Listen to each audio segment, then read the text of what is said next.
It's like those intrusive thoughts that we never really get to act on. There is something to say about like creating healthy boundaries as a dog groomer. Most dog groomers have some form of trauma. Aprons were passed down by apes. It is ironic that Matt Rife bought the house that's like literally designed for ghosting. As Tim Dillon put it, Sydney Sweeney's are Nazis.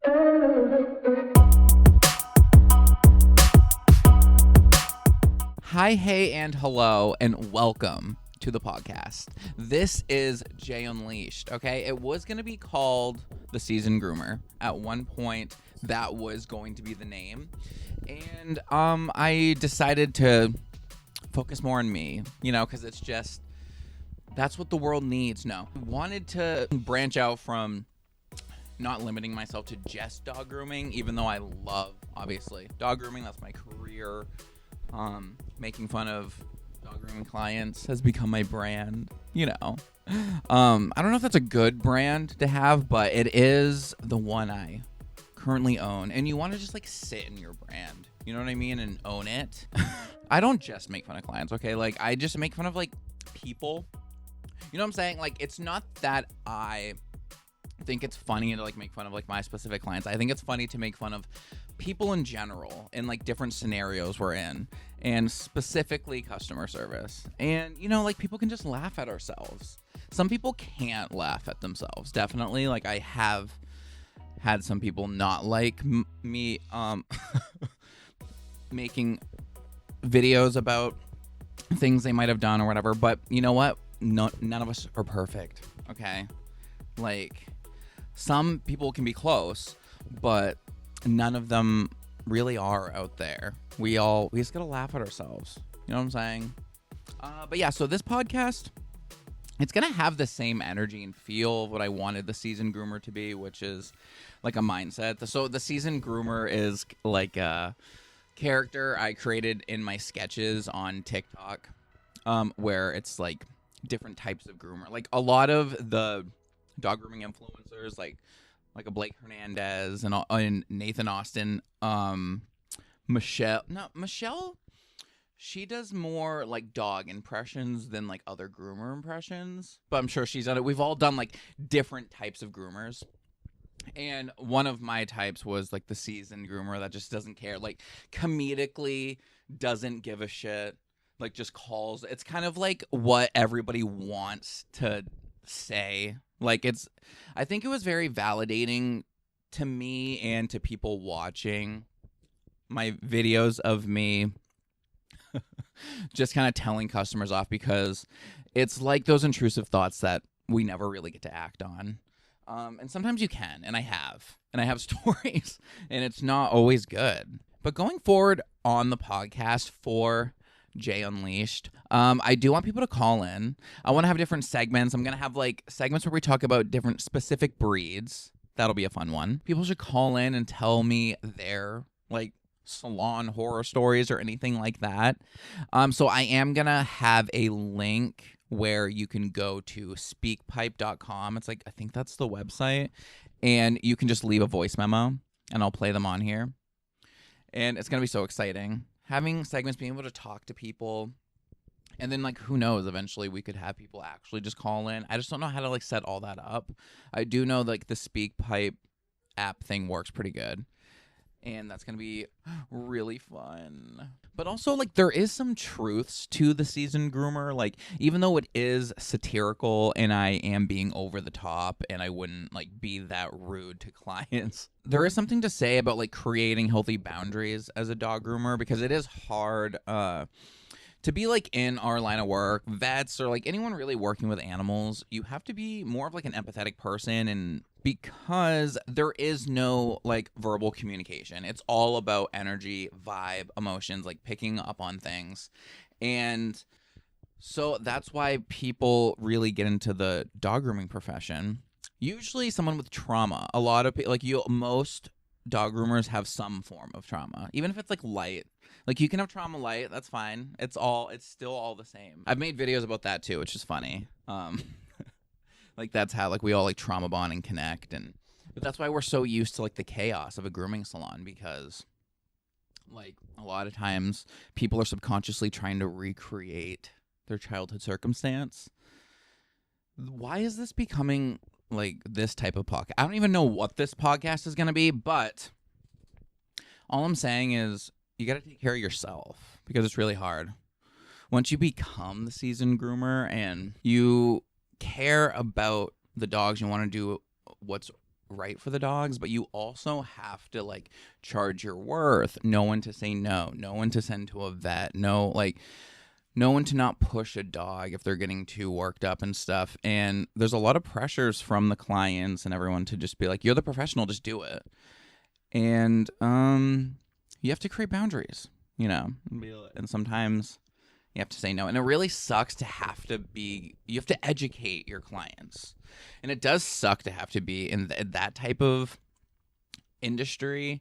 A lot of people just truly have dog ignorance. And I don't mean that in a mean way at all. It's just they don't know.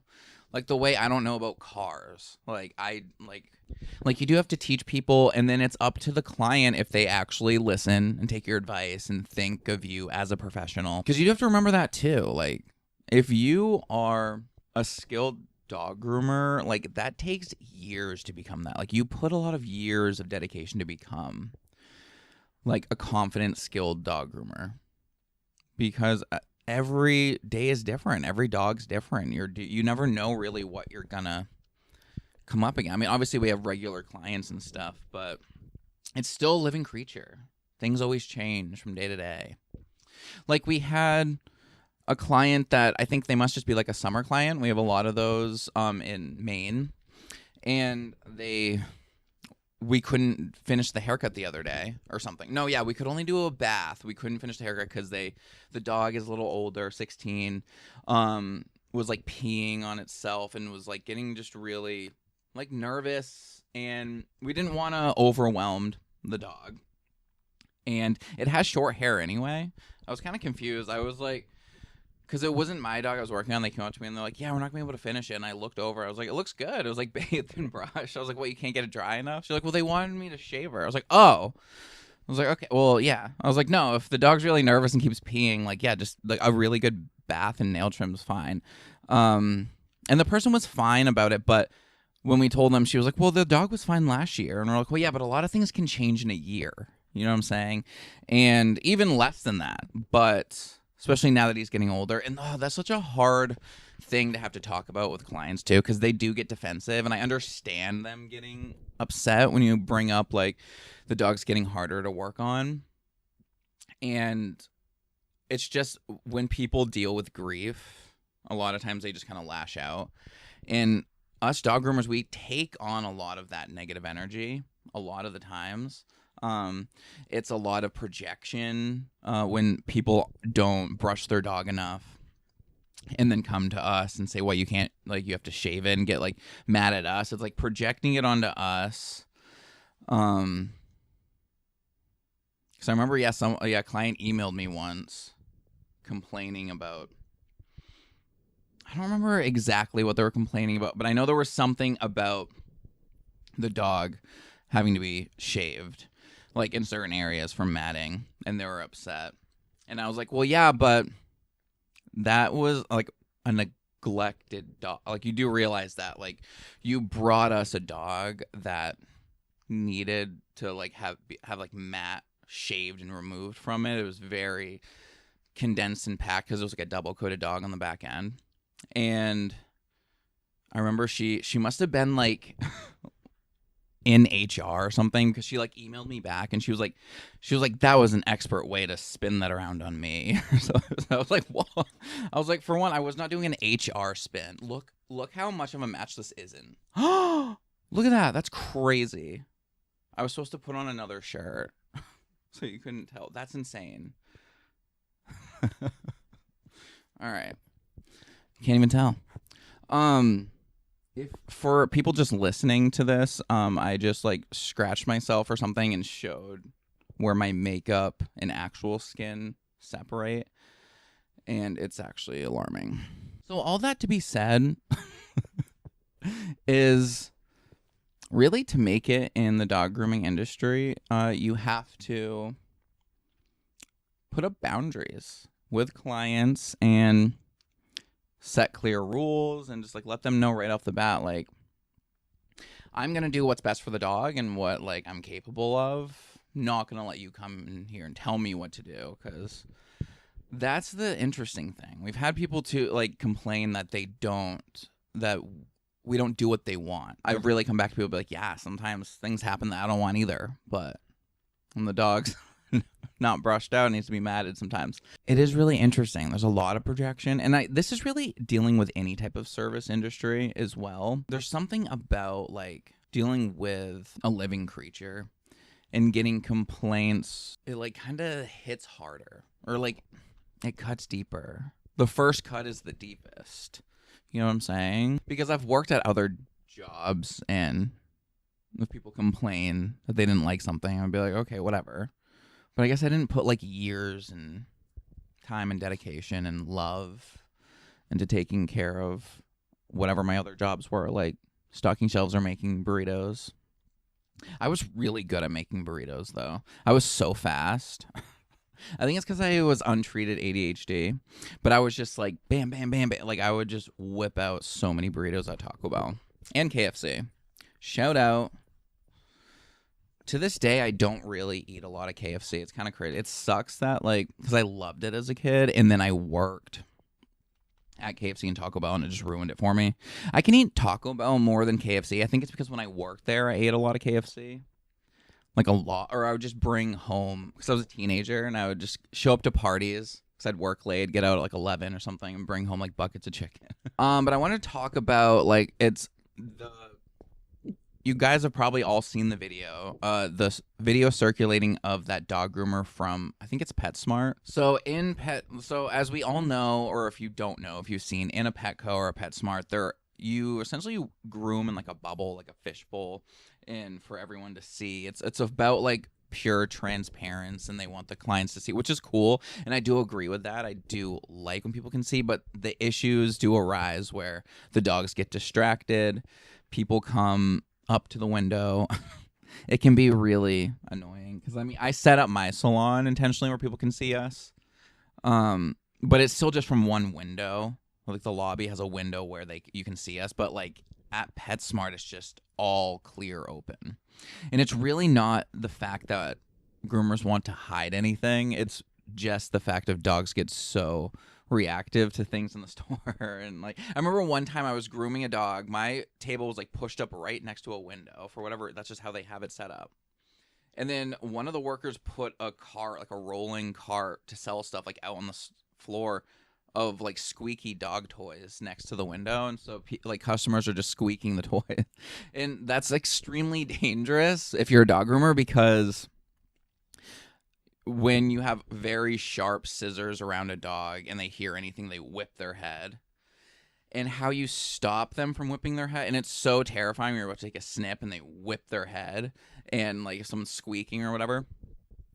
And so how we try to minimize dog ripping their head around, because we also can't tell the dog to stop moving, which we do tell them, but they just don't listen. Like, we do talk to the dog, but you can't do that. They don't know what we're saying. Is we hold their chin. We hold their chin hair, just like this, and not hard. We're not pinching. We're not pulling. We're just like holding the chin hair and holding them in place, and it kind of regulates them. If they like pull away, we can kind of snap them back. And it's like, because there's leash training too, where you kind of like pull on the leash. You're not choking them. You're just like doing a nudge to snap them back out of like a craze, because they go into like a really high intense energy state if they see something, if they see their owner, like oh, and you can grab their chin and be like, hey, and like kind of readjust them back to you, because you need to have them not moving while you're scissoring like very sharp objects. So this guy had a comb in one hand, scissors in the other, holding the dog's chin, and as he's like moving, he's keeping the dog. So the dog was very distracted, looking at the person who was recording. And so I could tell the guy was like frustrated, not with the dog specifically. I think it was with the whole situation, because that was probably the dog's owner recording, or I think it was confirmed. But For Real Ass Groomer confirmed it. Love him. You guys got to go follow. It's great grooming stories. And so the guy's kind of like holding the dog's chin hair, and goes to like move to grab something or something and kind of like pulls the dog with him, like kind of like almost forgetting, and like the dog kind of went with him, and it did look like he like pulled and like yanked the dog towards him. And I don't think he was doing it as like get over here and like grabbing it, like not like a Mortal Kombat get over here. It was more of like he was just kind of flustered. The dog was like keep looking over, and as he was moving he pulled the dog. And so any 5-second clip taken out of context can look bad no matter what you're doing, anyone, any profession. But I will say this is probably a learning experience for him to just be more aware of how he's being perceived. Because a lot of people in the comments are going crazy saying this is like abuse or whatever and all that. Like, no, like we need to calm down with that. Okay.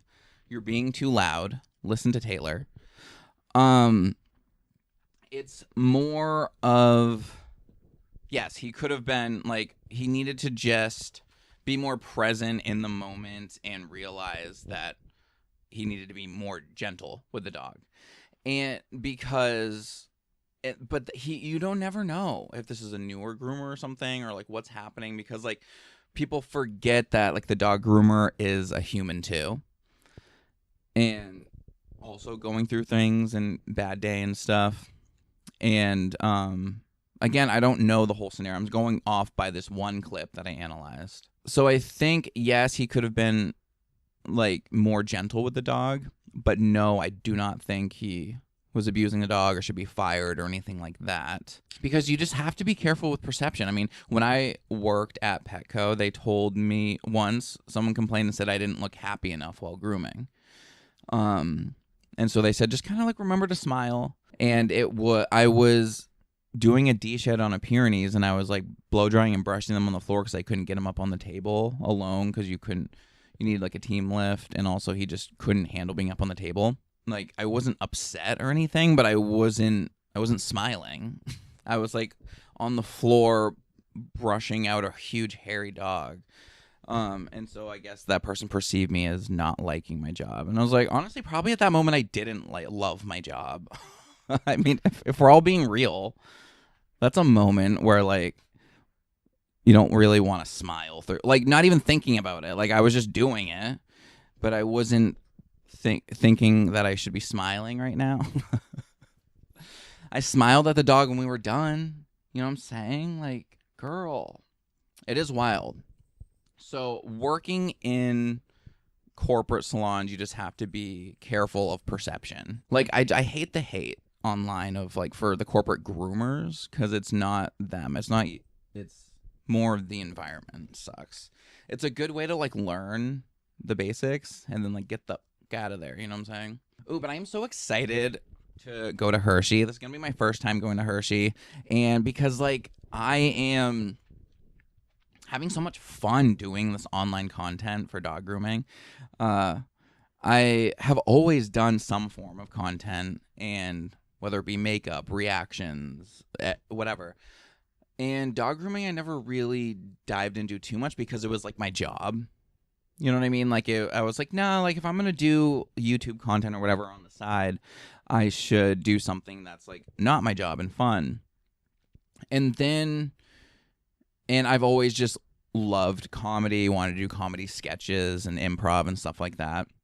Be an actor, like all the little gay kid dreams. We all wanted it.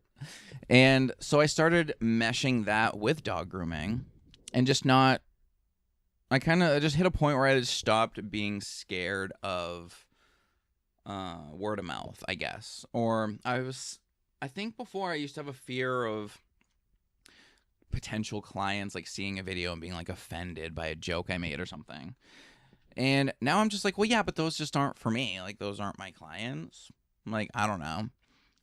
Like, I even remember in like 2021, the first year I opened, there was a moment where I was like putting up the pride flag in June, and I was like, should I do this? Like, should I be political? And I was like, no, this isn't political. Like, if someone's not going to come to you because you have a pride flag up, then why would you want that client? And like, yeah, actually, I think my straight friend told me that. Shout out Jack. I think he was like, why would you even want them as your client? I'm like, you're so right. So So remember, so for next week, I want to do like crazy salon horror stories every week for a segment. And remember for you guys to call in, leave a message. Link is going to be in the description. It's going to be in my link tree as well. You can call into the podcast right when you click on that. That's in the bio of all of my socials. So it was fun. I started leaning into doing comedy and dog grooming combined, and it's kind of been taking off a little bit. It's fun. I love building a community of people to be able to like vent and rant about the job and not be judged, because it's like this is when, if you're listening to the podcast and if you want to call in or whatever, just know that there's an underlying, like, everyone knows that you love dog grooming and you love dogs. Now you're here to vent. You know what I'm saying? Like, we don't have to feel fear from clients being like, oh my God, they must hate their job. Why would I bring my dog there if they hate it? And it's like, no, like, everyone just vents about every job they have. Like, we're just making jokes. It's light of it. Like, the world's going crazy, okay? Like, like, the president tweeting about the Sydney Sweeney ad was wild behavior. Okay, we got to pull up the tweet. That was actually crazy. The Sydney Sweeney ad, I did make a parody video of it, which is so funny. I mean, I just can't believe, like, genetics are passed down by ancestors. And so I did one with retro stylist wear. Dog grooming brand. I love them. Shout out the owner, L. They're like iconic, like, aprons and stuff. I love them. And I was like, aprons were passed down by apes. Like, don't look at my boobs or whatever. Like, because it was so weird. And that was when it first dropped. I did it like right when it first dropped. And then people were saying like, this is really weird and racist. And I was like, oh wait, because she says like my genetics are blue. And it was very weird. Because at first I was like, oh, this is just like a fun key. And I was like, oh, wait, this is like not, like, as Tim Dillon put it, Sydney Sweeney's tits are Nazis. And I don't think the world was prepared for that news. You know what I'm saying? Like, it wasn't on my like bingo list of 2025 to realize like Sydney Sweeney was going to do like some weird Nazi campaign. I don't know. I don't know if like that's what she meant to do. I mean, again though, Sydney Sweeney's just weird to me in general. Not her. She seems like fine or whatever. I don't know her as a person. Her acting's kind of okay. The thing that creeps me out is that she's known for like showing off her tits as a teenager in Euphoria. Like, people are worried about the Epstein Island. We need to worry about who is watching Euphoria. You know what I'm saying? Like, I understand probably she was 18 or above in real life, but she was playing a teenager and she's like so gorgeous. Love her. But it is that's a weird brand. You know how I said it was weird that my brand is making fun of my own clients? It's weird that her brand is people jerking off to her teenage tits. And then, like, for a minute there, she was, like, going with, like, the soap. I loved that she made the bar of soap with a hole in it with her bath water. Like, that's wild. That's hilarious. I was like, girl, you're leaning into it. That's amazing. Go with it. Love. To make soap of your bath water for dudes to fuck is fierce. Like, yes. She jumped on the bandwagon of Saltburn with Jacob Elordi's nut in there. Gotta get your nut. You gotta watch the new South Park as well. Dude, I just gotta get my nut. Oh, God. If you haven't watched it, you'll understand that reference, and it's crazy. Trump is not liking this season of South Park. But anyway, so Sydney Sweeney, known for fuckable bathwater, showing off tits in a teenager show, is now in this American Eagle ad saying that her genetics are better because she has blue eyes or whatever, I guess. And she works on cars, which that was the most unbelievable thing to me. I was like, girl, you're not working on a car. She's like, I work on cars because my jeans make my ass look so nice. So I'm like, none of this even makes sense. What is this ad? It was shot very weird. I don't know why they were making her talk like that. But this is what Donald Trump had to say about it. Sydney Sweeney, a registered Republican, has...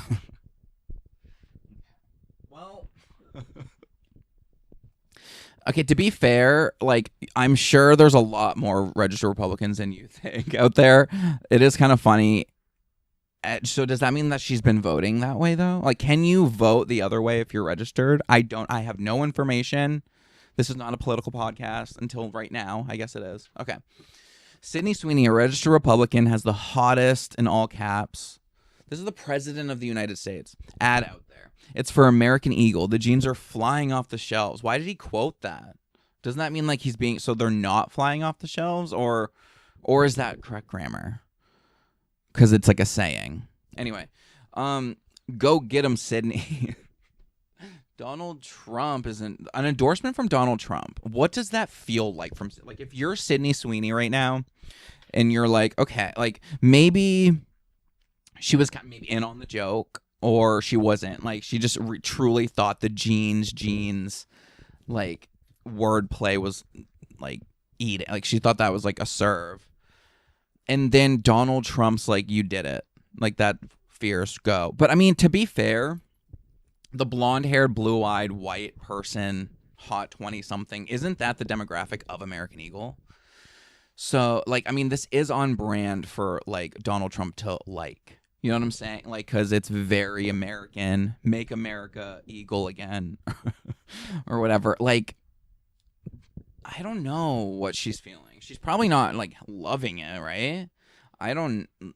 Unless she... What if she is a Trumper? Like, what... She might... Has she spoken up about it yet? Anyway, let's continue what he said. He said, on the other side of the ledger, Jaguar did a stupid and seriously woke, in all caps, advertisement. This is a disaster. The CEO just resigned. The company is in turmoil. Shouldn't they have learned a lesson from Bud Light? Whoa. Okay. Which went woke and essentially destroyed it. And since when is Bud Light destroyed? Are people truly not drinking Bud Light because they did that ad with Dylan Mulvaney? Really? Is that does like if it's something that I like, I'm not gonna pay like if you're already enjoying a product, like who needs an ad to drink beer? You know what I'm saying? Like who's being like I don't know. You just drink it and you're like, this is good. Like, have you seen the ad? You're like, I know, but it tastes good, and that's what I'm gonna drink. It's like I don't understand someone who has been drinking Bud Light their whole life. Because I grew up in Maine with a lot of these Bud Light drinkers, rednecks or whatever. I was like the token gay of all. They were all like super like racist and homophobic, and I was like, hey, like, I mean, a few of them did, you know, want to hang out in private, you know what I'm saying? But, so like I understand this type of person. I truly don't think they would be like, hey, no, now that ad's running, let's change beers. But maybe. Because I don't think as many right-sided conservative people, there's not that many online being crazy. Like most of them are just like, they just kind of go along with, they're like, yeah, so Trump said things are going to be cheaper or whatever. Like, and they're like, okay. Like it's not, but you know, there are. But unfortunately, the craziest ones are the loudest ones, and we see those online the most. And one is president. Okay. Anyway, the market cap destruction has been unprecedented. Billions of dollars lost. Or just look at woke singer Taylor Swift. Why do we have to bring Taylor Swift into everything? Ever since I alerted the world as to what she was by saying on Truth, Truth also, that I can't stand her. Oh yeah, because he said she's not hot. Why do powerful men constantly bring Taylor Swift into everything? What does like Sydney Sweeney having Nazis for tits have to do with Taylor Swift? What are we saying? Like, also, why does he tweet like a teenage girl? Why is this our president? This is actually insane that this is real news. Oh, okay. So I guess she's just out. She's out and about. She kind of just washed it off. She doesn't care. But is she, but she hasn't even said like, by the way, guys, I'm not racist. That's kind of weird. Oh, wait, yeah. So American Eagle released a statement saying, we'll continue to celebrate how everyone wears their American Eagle jeans with confidence their way. Great jeans look good on everyone. Okay, so they're just, maybe they told her like, girl, you have to just go, you can't say anything, you have to just double down. Okay, that's not good. That's not great. Sydney Sweeney all right. In 2022, she was slammed for throwing a MAGA-themed 60th birthday party for her mother, which included people wearing red Make 60 Great Again caps and Blue Lives Matter shirts. In response, Sydney tweeted at the time that the innocent celebration, in quotes, was turned into an absurd political statement was not the intention. Please stop making assumptions. Much love to everyone. Okay. All right. So maybe she is just dumb. I mean, it's either she is racist or she's dumb and doesn't care. Both. I don't know if like either are good. Maybe this clearly intentional rage bait by American Eagle got them a little bit more money for the time being. But I don't think it's gonna like help them in the long run. I don't know. I mean, I guess it was a little obvious publicity stunt to me, but I don't think people are really gonna care that much anymore. It's like we're done. But just Trump going with it too is wild. It's actually insane. Ooh, and while we're on celebrity gossip news, I'm going to actually see Matt Rife in Bangor. I am not like the biggest Matt Rife fan or a fan, really. The most I know of him is like he does good crowd work. I have laughed at some of his clips. I think my theory on Matt Rife is that you have to be attracted to him to think he's funny, and I'm not attracted to him. So, but I can see that there's something there. He clearly has talent. He blew up over TikTok. He has like at least one Netflix special. He did get into drama with Brooke Schofield, where he was like dating a bunch of women at once, which is obviously not even like a surprise. We're like, okay, like Matt Rife, like an attractive, famous person's gonna be fucking around. Yeah, that makes sense. And that was kind of canceling him for a minute. And with some like offensive jokes as well. And then Brooke Schofield got canceled for racist tweets. And then that kind of cleared him. And so now he's like good for that. Because at first I was like, didn't like him for that. Now I'm like, okay. I think he has like a girlfriend now. Or I don't know. Either way, I don't, him personally, he probably is like a straight bro annoying dude. I mean, isn't that kind of his whole shtick anyway? I'm interested to see if he's good live because I don't know if the crowd work is good. And then, oh yeah, he had that joke about like the one that got him in trouble or something, or like on the Netflix special when he was like, the girl had a black eye, she should be in the back of the house or something at a restaurant. Or I remember watching like a clip of his stand-up special because it was like being talked about, and I was like, oh, that's why it's not a funny joke. That's why people are offended, because you have to have that level of like equal or more funny versus offensive. And so if you're just saying something for shock value and it's not funny, some people could be like, what the fuck? But I don't know. I'm going to go to the show open-minded. And then this news that Matt Rife has bought Annabelle, the house, Ed and Lorraine Warren's home, the haunted Annabelle doll. Okay. Like, I mean, it is ironic that Matt Rife bought the house that's like literally designed for ghosting. Like, I mean, yeah. Okay. So he actually has the Annabelle doll.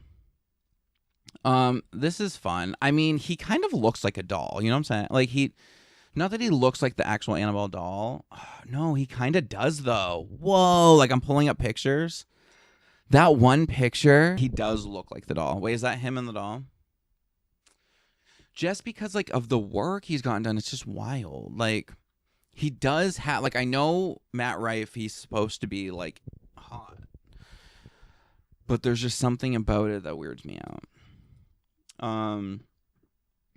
And I know I'm like body shaming him right now, or like objectifying him, and he says like that's the true curse of being a hot comedian, that no one thinks you're funny because you're hot. Like, no, they think you're funny because you're hot. It's just giving like, it's almost like he gave them a picture of like Cillian Murphy and they went overboard. And then, yeah. So, haunted house animal doll. I wonder if he's going to talk about that in a stand-up special. I mean, that's so random. And he's going to do like tours or whatever. Cool. I didn't even know, like, I know that was like real, but is it like real? All right, we got a first call-in from Allie. Ooh, I'm really excited to listen to our first call-in. We'll wrap up this first episode. I have no idea what I've been rambling on about. But we will wrap this one up with our first caller, Allie. I'm so excited. Hey, so I'm like a newer dog groomer. I've been out of school for like a year and a half, and I've been hearing a lot of debates about whether or not people should be using like grooming hammocks, if they should be using back loops, muzzles, cones, groomers loops. I just want to get like a more experienced groomer's opinion on, different restraints. So if you could like add that into your little podcast, that would be kind of cool because I don't know how to feel about it and I need some guidance. So yeah. Sorry, I'm awkward. Thank you. No. Love you. Oh my gosh, love you too, Allie. No, you are not awkward. Okay. Yeah, that is a really good question. Restraints and what to use. So like yeah, definitely. So I don't have any experience with using the hammocks. I have seen, like, to me, you would only truly be able to use a hammock. Like, it's those things where you like string up the dog and their legs are just dangling out. You'd really only be able to do nail trims, maybe feet trims.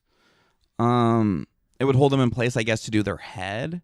But I've never used one, and it's not that I'm like against them. I just don't think, I don't know. I don't necessarily think it's necessary but there might be people actually experienced in the hammocks and say they use them all the time and love them. Like, it could be for like very extreme cases of dogs that like no one can do the nail trim and we just need like just anyway just string them up real quick, because I mean they're not in pain, like they're not, as long as they're only in that hammock for like a few minutes and the owner is aware of it. Because that would be another thing too, is that like perception, again, like I was talking about earlier, it could be perceived pretty badly, like stringing up a dog like that, especially at like a Petco or something. Like they would never allow that there. They don't allow muzzles either, which I don't agree with, but I'll get into that in a second. So it's really all about like perception, and if the like pet parent is okay with the dog and you like are using the hammock and if it works for you. But I've never used one. I don't really like plan on using a hammock. As for a groomer's helper on the table, love. So those are like unique. I don't know where you started. I can't remember. Hold on. Let me see if you said where you were. Okay. So you're at a school. So I don't know if they're teaching you with groomers helpers. I know that at Petco and like other corporates, they're required. I don't require them at my salon, but I do love them. Like, it's so helpful. I love, like, so it's the attachment that goes to the bar here, and like, so you have like the dog, it's around their neck and like up to the top, and then the groomer's helper connects them to the front, and it kind of forms like this L shape. And I'll like insert pictures here so you can know what I'm talking about. And it really holds them in place. It pulls the lead forward so it's not choking them. It pulls it forward to prevent that, and it helps hold them in place. I love a groomer's helper. The issue with Petco like requiring it is that you couldn't remove it ever. So it isn't like you would need to remove it to like shave around the neck or like to do like, it's only helpful like when you're doing the kind of the rest of the body and holding them in place. And then the face, I usually remove them from the groomer's helper and like free hand the face. But no, I mean, I think restraints are definitely important, and you can definitely teach yourself to not use restraints in grooming. But for me, it's just my personal preference. I do like to have the dog restrained. Sometimes we even have like butt loops where like it helps them support them, like wraps around their bum. I have like the fluffy one, so it's not like hurting them. You also have to be aware when you have a restraint on the dog, you have to keep constantly checking the restraint and make sure that they're not in a position where it's like pulling on them or anything. You know, like you do it. That's part of the job as well, and you get used to that. But for me and my anxiety in general, like I just like having the dog restrained, but not like overboard. Like I don't like because Petco, yeah, you're not allowed to unhook them on the table at all to even just scissor anything. I allow that at my salon, of course. Like grooming, like you don't have to put a dog on a restraint on the table, but I think that's just always how I've learned, and so it's just more comforting to me, I feel like, to have the dog restrained safely, of course. With muzzles, so interesting enough, with the groomer's helper, it retracts and recedes or whatever and extends, so you can like pull their face tight to the bar so they can't physically reach you if you have a biter to do the nails. And so a lot of times when I worked at Petco, they don't allow muzzles, but they have the groomer's helper. I could get the nails done because they just couldn't reach me to bite me. So there are ways around using a muzzle. But again, this is all what you're comfortable with, because it's going to be, you have to remember at the end of the day that you're the groomer. You get to decide what you want to do. You never want to work anywhere where someone's telling you like you have to do this dog no matter what. Like, no, you decide if you're comfortable doing it. If you're comfortable with how the dog's being treated, like if you don't think restraining a dog with a groomer's helper, like you're like, I'm just not comfortable with it, and you don't need to do that.